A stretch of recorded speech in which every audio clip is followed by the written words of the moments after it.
All right, it's time for Mayor Monday, and today we're heading about 45 minutes southwest of Portland to a town that draws wine tourists in from all over the world. Yes, and it's a town I do have the honor and pleasure of calling my hometown. So joining us live from Dundee here this morning, we have Mayor David Ford. Good morning. Good morning. Thank you for having me this morning. Yeah, appreciate the time. Well, first off, congrats here on your first term stepping into the office. How's it feel? How are things going? Well, it's busy for sure. I spent 4 years on council, and I've been involved in local Dundee activities probably for about the past 8 years. But mayor's a little different workload for sure. I can only imagine. I would imagine. Well, and of course, we're talking about Dundee, a town that I don't have to tell you and Travis, have seen so much development and change over the last few years. So what's new in town?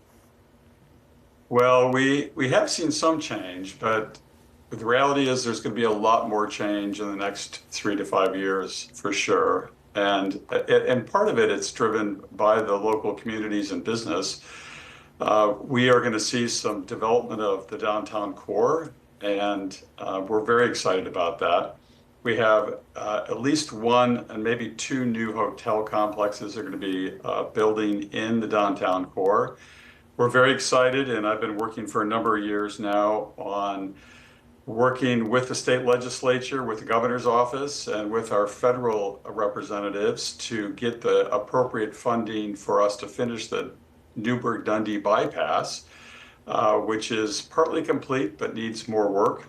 That'll really help facilitate the ability for people to come into town and not just drive through Dundee, but actually stay for a while and visit the great shops, restaurants we have, and of course all the local wineries in town, as well as just up the hill from us, as we are the gateway of some of the best Oregon or best wine in the world here in the Dundee Hills. Mm-hmm. Absolutely. Well, in some of that development, I feel like I've seen more and more sidewalks. You're talking about that downtown core, making the area a little more walkable. What's that improvement been like? Have you seen that make a difference?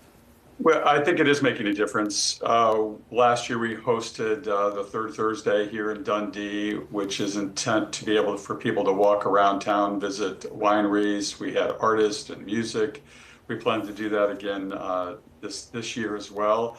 And so walkability is a really high priority for us here in Dundee, and also places to park, right? So we put together a vision called Destination Dundee with a lot of citizen involvement and over the last year. And now we're in the implementation phase of that program. And we're very excited about how that's going to affect the ability for people to come, not just visitors, but also for us, those of us that are residents here, to have more walkability and just a safer environment. And we also are very interested in seeing some parking be identified, so we have places for people to park, and be able to get out and walk around and enjoy our beautiful city. Mm-hmm. Yeah, it's nice to have all the fun in your own backyard. Of course, Dundee, like other small but growing cities, also has to talk about how to pay for a lot of these big developments and expansions. And that can,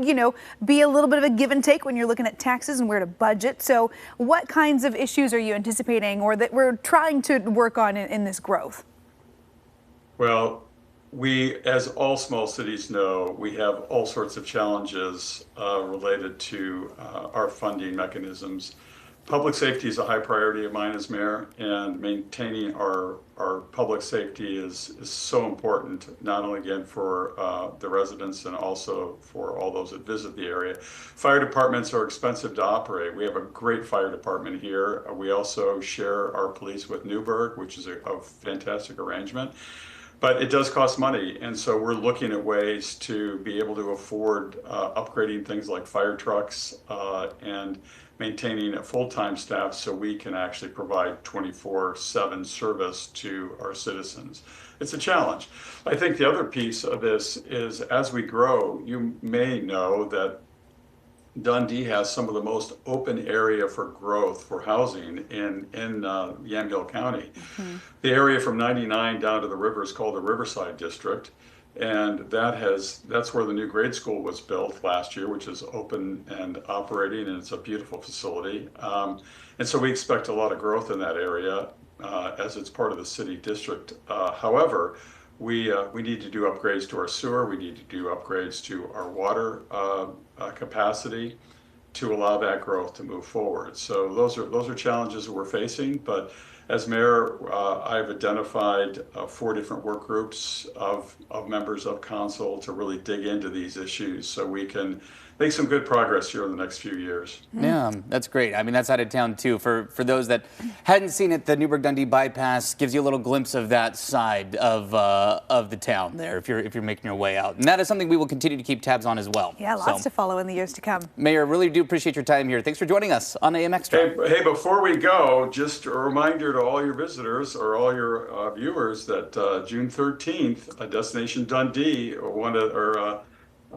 Fueled by Fine Wine, which is part of our Destination Dundee program, one of the toughest half marathons, certainly in the state and probably in the country. Yeah. But a great opportunity to enjoy the beautiful outdoors and then drink some of our world-class wine. So good reminder. You got to start that us. training now. Yeah, if you want to be ready for those rolling hills. A lot of elevation change. Yeah. All right, Mayor Ford, I appreciate the time. Thank you. You bet. Thank you. Have a great day. Thanks so much. You too. And of course, if you want to check out what's happening in Dundee and other cities, you can always find Mayor Monday on KOIN.com. Well, after a pretty rainy weekend, what better way to ring in St. Patrick's Day than with some warm, hearty stew and mouth-watering corned beef? Sign me up. Cole Hartland, he's over at the Portland Kettle to get that stomach rumbling for that tradition.